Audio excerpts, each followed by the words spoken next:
नमस्कार दोस्तों, आप सभी देख रहे Kushwaha news Bhojpuri YouTube channel में। दोस्तों आप सभी का स्वागत है। आप सभी के बीच में दोस्तों एक बवाल का गीत आप सभी के बीच में दोस्तों लेके आ गए सिकंदर सिंह किट्टू भैया का। दोस्तों जिस सॉन्ग का टाइटल का नाम दिया गया है कोयड़ी से कौन टकराई। जी हाँ दोस्त, सॉन्ग का टाइटल का नाम दिया है कोयड़ी से कौन टकराई, जो कि मैं आप सभी को इस वीडियो में बताऊँगा। दोस्तों इस गाने को आप सभी के बीच में कब रिलीज किया जाएगा, तो जितने भाई सिकंदर सिंह किट्टू भैया के चाहने वाले इस वीडियो का देख रहे हैं तो आप सभी को बता दो दोस्तों, आप सभी के बीच में जो कि बहुत बवाल का एक गीत आप सभी के बीच में आ रहा है।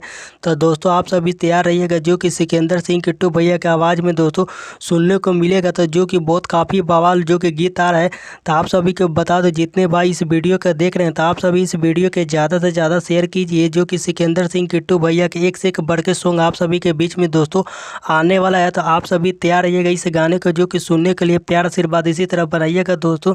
जिस सॉन्ग का जो कि टाइटल का जो कि नाम दिया गया है कोयड़ी से कौन टकराई। जी हाँ दोस्त, सॉन्ग का टाइटल का नाम दिया कोयड़ी से कौन टकराई। इस गीत को गाए हैं जो कि सिकंदर सिंह किट्टू भैया इस गाने को गाए हैं, और इनका साथ दिए हैं हीना सिंह। जी हाँ दोस्त, इस गाने में इनका साथ दिए हीना सिंह है। इस गाने को आप सभी के बीच में ऑडियो सॉन्ग के माध्यम से जो कि इस गाने को रिलीज किया जा रहा है। तो आप सभी तैयार रहिएगा इस गाने को सुनने के लिए दोस्तों, जो कि बहुत काफ़ी बवाल मैटर का ये सॉन्ग है। तो इस गीत को लिखे हैं जो कि रोहन मेहरा जी, इस गाने को लिखे हैं और संगीत दिए हैं जो कि विनोद सिंह दोस्तों म्यूजिक दिए हैं। इस गाने को आप सभी के बीच में जो कि रिलीज कल सुबह Siddharth record Bhojpuri YouTube channel पे इस गाने को सुबह 6:30 पे इस गाने को रिलीज कर दिया जाएगा। तो आप सभी इस गाने को जरूर सुनिएगा, प्यार सपोर्ट दीजिएगा। आप सभी को मिलते हैं नेक्स्ट वीडियो में, तब तक के लिए लव यू सो मच।